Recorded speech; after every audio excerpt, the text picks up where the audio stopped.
आज हम भारत की एक बहुत बड़ी आर्थिक कहानी पर चर्चा करने वाले हैं। पंचवर्षीय योजनाएं। सुनने में थोड़ा सा टेक्स्ट बुक जैसा लगता है ना? बिल्कुल। लेकिन असल में ये कहानी किसी थ्रिलर से कम नहीं है। बिल्कुल। इसमें बड़े सपने हैं, बड़ी बड़ी गलतियां हैं, एक देश के दिवालिया होने की कगार पर पहुंचने का ड्रामा है और फिर जबरदस्त वापसी की कहानी भी है। तो जरा सोचिए, 1947 में आजाद हुआ एक देश जिसके खजाने खाली हैं, करोड़ों लोग गरीब हैं और सुई से लेके कार तक सब कुछ बाहर से मंगाना पड़ता है। बिल्कुल। ऐसे देश को आप अपने पैरों पर कैसे खड़ा करेंगे? भारत का जवाब था प्लानिंग, यानी योजना बनाकर। आज हम 1951 से 2017 तक के इस पूरे सफर को समझेंगे, जानेंगे कि ये योजनाएं क्या थी, इनके पीछे की सोच क्या थी और 65 साल बाद इस आइडिया को क्यों छोड़ दिया गया। बिल्कुल। तो चलिए इस कहानी की परतों को खोलते हैं। हाँ, और कहानी शुरू करने से पहले ये समझना जरूरी है कि उस समय प्लानिंग का आइडिया इतना आकर्षक क्यों था। सही बात है। देखिए, आजादी के बाद देश के सामने गरीबी, बेरोजगारी और एक ठहरा हुआ कृषि क्षेत्र, ये 3 दैत्य खड़े थे। बहुत बड़ी चुनौतियां। हाँ, संसाधन इतने कम थे कि उन्हें बर्बाद होने नहीं दिया जा सकता था। तो उस वक्त के नेताओं को लगा कि एक केंद्रीय योजना ही एकमात्र रास्ता है जिससे हर रुपए का सही इस्तेमाल हो और देश को एक तय दिशा में आगे बढ़ाया जा सके। मतलब ये सिर्फ हिसाब किताब नहीं था, ये एक तरह से राष्ट्र निर्माण का ब्लूप्रिंट था। बिल्कुल। इन योजनाओं का लक्ष्य सिर्फ जीडीपी बढ़ाना नहीं था, इनके पीछे बड़े सामाजिक लक्ष्य थे। आत्मनिर्भर बनना, अमीर और गरीब के बीच की खाई को कम करना और आखिरकार गरीबी को जड़ से मिटाना। ये एक बहुत बड़ा और आदर्शवादी सपना था। ठीक है, तो चलिए कहानी के पहले दौर में चलते हैं। उम्मीद और बड़े सपनों का दौर, यानी 1951 से 60 के दशक के मध्य तक। पहली योजना 1951 में आई। उस वक्त की सबसे पहली और बड़ी जरूरत क्या थी? लोगों का पेट भरना। हाँ, और ये एक बहुत ही व्यवहारिक फैसला था। नेहरू जानते थे कि एक भूखा देश क्रांति की ओर बढ़ सकता है। अच्छा। तो यह सिर्फ एक आर्थिक नहीं बल्कि एक राजनीतिक जरूरत भी थी कि सबसे पहले अनाज की कमी को दूर किया जाए। इसीलिए खेती पर इतना जोर। इसीलिए पहली योजना का पूरा फोकस खेती, सिंचाई और बांधों पर था। भाखड़ा नांगल जैसे बड़े प्रोजेक्ट्स इसी दौर की देन है और ये योजना कामयाब भी रही। तो शुरुआत अच्छी रही, लेकिन फिर दूसरी ही योजना में कहानी ने एक बहुत बड़ा मोड़ ले लिया। 1956 में फोकस अचानक खेती से हटकर भारी उद्योगों पर चला गया। हाँ, स्टील प्लांट, बड़ी बड़ी मशीनें बनाने के कारखाने। ऐसा क्यों?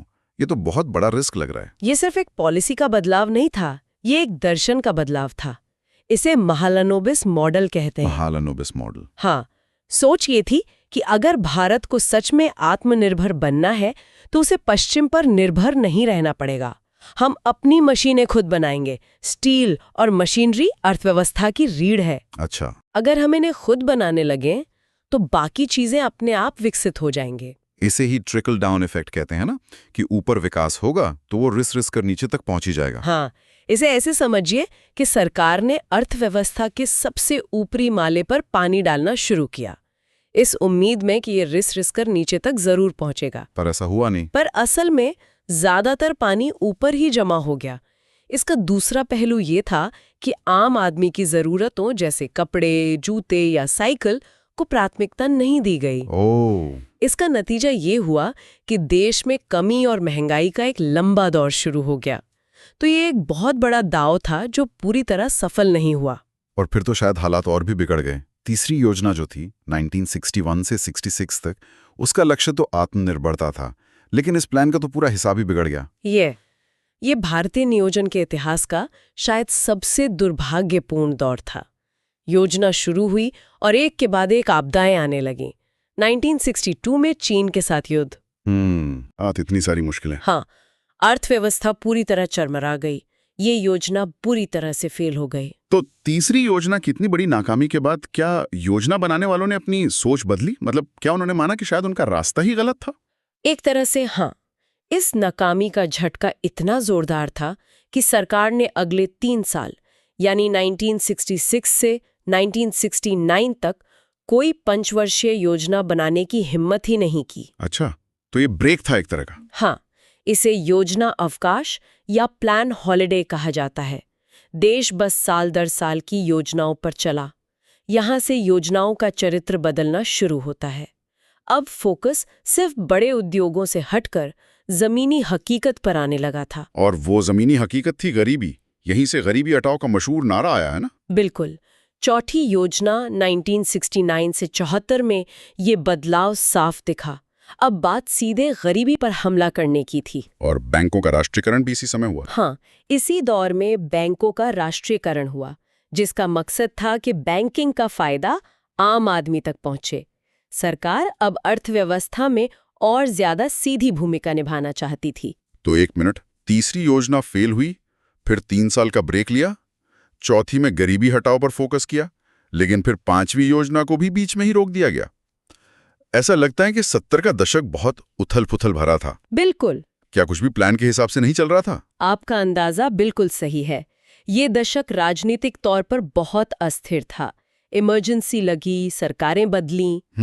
5वीं योजना को गरीबी हटाओ और 20 सूत्री कार्यक्रम के लिए याद तो किया जाता है, लेकिन राजनीतिक खींचतान की वजह से इसे अपने कार्यकाल से 1 साल पहले ही जनता पार्टी की सरकार ने खत्म कर दिया। अच्छा। ये दिखाता है कि सिर्फ अच्छे लक्ष्य तय करना काफी नहीं होता, उन्हें लागू करने के लिए राजनीतिक स्थिरता और जमीनी हकीकत की समझ भी उतनी ही जरूरी है। तो 80 के दशक तक आते आते तस्वीर क्या थी? क्या देश ने कुछ स्थिरता हासिल की? हाँ, 80 का दशक थोड़ा बेहतर था। छठी और 7वीं योजना के दौरान अर्थव्यवस्था थोड़ी पटरी पर लौटी। अच्छा। अब फोकस ज्यादा संतुलित था। ग्रामीण विकास, रोजगार पैदा करना और तकनीक को अपनाकर उत्पादकता बढ़ाना, इन योजनाओं को काफी हद तक सफल माना जाता है। लेकिन कहानी में एक और ट्विस्ट आने वाला था। ठीक है, तो अब तक की कहानी एक सीधी लेकिन उतार चढ़ाव वाली लाइन में चल रही थी, लेकिन 1990 के दशक में जो हुआ उसने इस कहानी की स्क्रिप्ट ही बदल दी। हाँ, ये भारत की अर्थव्यवस्था का इंटरवल था, जिसके बाद पूरी फिल्म ही बदल गई। ये बिल्कुल सही उपमा है। 90 के दशक की शुरुआत में देश में फिर से राजनीतिक अस्थिरता का माहौल था। सरकारें तेजी से बदल रही थीं। और नतीजा 1990 से 92 के बीच फिर से 2 साल का योजना अवकाश आ गया। लेकिन इस बार असली संकट राजनीतिक नहीं बल्कि आर्थिक था। भारत दिवालिया होने के कगार पर था। दिवालिया मतलब हमारे पास विदेशी मुद्रा भंडार लगभग खत्म हो गया था। खत्म ही हो गया था। हमारे पास सिर्फ कुछ हफ्तों का आयात बिल चुकाने के पैसे बचे थे। इतने बुरे हालात? हाँ, हालात इतने खराब थे कि भारत को अपना सोना गिरवी रखना पड़ा। दशकों से जो बंद राज्य नियंत्रित अर्थव्यवस्था हम चला रहे थे, वो आखिरकार हाफने लगी थी। और यहीं से आता है भारतीय अर्थव्यवस्था का सबसे बड़ा टर्निंग पॉइंट, 8वीं योजना 1992-97 और एलपीजी रिफॉर्म्स, उदारीकरण, निजीकरण और वैश्वीकरण। हाँ, ये सिर्फ एक नीतिगत बदलाव नहीं था, ये एक तरह का वैचारिक आत्मसमर्पण था। अच्छा। एक राष्ट्र जो समाजवादी राज्य नियंत्रित सिद्धांतों पर बना था, उसे एक आर्थिक संकट ने मजबूर कर दिया कि वो उन्हीं बाजार की ताकतों को अपना ले जिनका वो 40 साल से विरोध कर रहा था। दरवाजे खोलने पड़े। लाइसेंस राज खत्म हुआ। हाँ, लाइसेंस राज को खत्म करना पड़ा।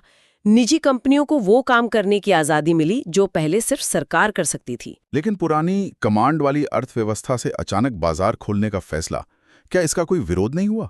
जरूर कुछ लोग होंगे जो कहते होंगे कि ये देश को बेचने जैसा है। बहुत जबरदस्त विरोध हुआ, राजनीतिक और वैचारिक दोनों स्तरों पर। कई लोगों को डर था कि विदेशी कंपनियां आकर देश की छोटी इंडस्ट्रीज को खत्म कर देंगे। लेकिन कोई और रास्ता नहीं था। उस वक्त सरकार के पास कोई और रास्ता नहीं था। ये एक मजबूरी में उठाया गया कदम था जो बाद में एक अवसर बन गया। और 8वीं योजना को इसीलिए बहुत सफल माना जाता है क्योंकि इसने देश को एक नए रास्ते पर डाल दिया। और इसका असर भी दिखा। बिल्कुल, अर्थव्यवस्था ने रफ्तार पकड़ी, विदेशी निवेश आया और बाजारों में नई चीजें दिखने लगीं। ये हम जैसे लोगों के लिए एक बहुत बड़ा बदलाव था, जो एक बंद अर्थव्यवस्था में बड़े हुए थे। अचानक से विदेशी ब्रांड्स, नए तरह के टीवी चैनल, देश का माहौल ही बदल रहा था। हाँ, ये सिर्फ एक आर्थिक नीति नहीं थी, ये एक सांस्कृतिक बदलाव भी था। भारत हमेशा के लिए बदल रहा था। तो इस बड़े बदलाव के बाद नए मिलेनियम में योजनाओं का रूप कैसा हो गया? क्या अब भी स्टील प्लांट और बांध ही प्राथमिकता थे? नहीं, अब कहानी बहुत आगे बढ़ चुकी थी। 9वीं योजना में मानव विकास पर जोर दिया गया, यानी शिक्षा और स्वास्थ्य। 10वीं योजना में गरीबी को आधा करने और जीडीपी को 8% पर ले जाने का महत्वाकांक्षी लक्ष्य रखा गया और ये काफी सफल भी रही। तो इससे पता चलता है कि अब अर्थव्यवस्था मैच्योर हो रही थी। बिल्कुल। अब हम सिर्फ बुनियादी चीजों से आगे सोच रहे थे। और 11वीं योजना में एक नया शब्द बहुत पॉपुलर हुआ, समावेशी विकास या इंक्लूसिव ग्रोथ। इसका क्या मतलब था? यह बहुत महत्वपूर्ण बदलाव था। अब तक बहस जीडीपी की रफ्तार पर होती थी, 8% या 9% ग्रोथ। लेकिन अब ये सवाल पूछा जाने लगा कि इस रफ्तार का फायदा किसे मिल रहा है? क्या ये विकास कुछ ही लोगों तक सीमित है? हाँ, क्या विकास का फायदा सिर्फ कुछ शहरों और कुछ लोगों तक ही सीमित है? समावेशी विकास का मतलब था कि विकास ऐसा हो जिसका फायदा समाज के हर तबके तक, खासकर सबसे गरीब तक पहुंचे। अच्छा। तो अब मुद्दा सिर्फ ये नहीं था कि गाड़ी कितनी तेज चल रही है, बल्कि ये भी था कि उस गाड़ी में कौन-कौन बैठा है। 12वीं योजना 2012 से 2017, जो भारत की आखिरी पंचवर्षीय योजना साबित हुई। इसका लक्ष्य था तेज, टिकाऊ और अधिक समावेशी विकास। इसमें टिकाऊ शब्द भी जुड़ गया। हाँ, क्योंकि अब दुनिया पर्यावरण और क्लाइमेट चेंज को लेकर भी सचेत हो रही थी। तो आप देखिए, सफर कहां से शुरू हुआ था? पेट भरने और कारखाने लगाने से। और हम कहाँ पहुंचे? और हम पहुंचे मानव विकास, समावेशी विकास और टिकाऊ विकास तक। ये योजनाओं के सफर के साथ साथ भारत के आर्थिक विकास के सफर को भी दिखाता है। तो फिर सवाल ये उठता है कि अगर योजनाएं इतनी विकसित और परिपक्व हो रही थीं, तो 65 साल से चली आ रही इस पूरी व्यवस्था को 2015 में अचानक खत्म क्यों कर दिया गया? योजना आयोग को भंग करके नीति आयोग क्यों बनाया गया? ये एक बहुत बड़ा और जरूरी सवाल है।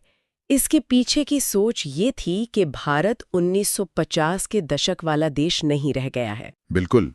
अब एक टॉप डाउन अप्रोच, यानी दिल्ली में बैठकर पूरे देश के लिए एक ही जैसी योजना बनाना, कारगर नहीं रह गया था। हर राज्य की अपनी जरूरतें, अपनी चुनौतियां और अपनी ताकत है। इसे ऐसे समझ सकते हैं कि दिल्ली में बैठा एक डॉक्टर पूरे देश के मरीजों को एक ही दवाई दे रहा है, चाहे किसी को सिर दर्द हो या पेट दर्द। बिल्कुल सही।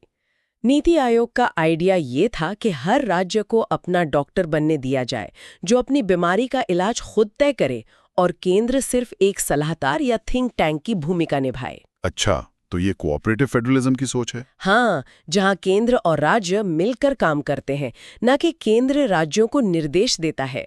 अब 5 साल के एक बंधे बंधाए ढांचे की जगह 3 साल का एक्शन एजेंडा, 7 साल की रणनीति और 15 साल का विजन डॉक्यूमेंट है, जो ज्यादा लचीला है। हाँ, ये आज की तेजी से बदलती दुनिया के लिए ज्यादा लचीला मॉडल माना गया। ठीक है, तो चलिए इस पूरी दिलचस्प कहानी को समेटते हैं। ये पंचवर्षीय योजनाओं का सफर था। आजादी के बाद देश को पैरों पर खड़ा करने के लिए बांध और स्टील प्लांट बनाने से शुरुआत हुई। फिर गरीबी हटाओ का नारा और राजनीतिक अस्थिरता से गुजरे। 1991 में दिवालिया होने के बाद निजीकरण को गले लगाया और अंत में समावेशी और टिकाऊ विकास तक पहुंचे। एक लंबा और सबक सिखाने वाला सफर। हमने देखा कि कैसे कुछ योजनाएं सफल रहीं, कुछ बाहरी संकटों की भेंट चढ़ गई, और एक ने तो दिशा ही बदल दी। और एक योजना ने तो देश की दिशा ही हमेशा के लिए बदल दी। केंद्रीकृत योजना के इस विशाल प्रयोग के अपने फायदे थे। इसने शुरुआती दशकों में देश को एक दिशा दी, लेकिन समय के साथ ये व्यवस्था धीमी और कम लचीली लगने लगी।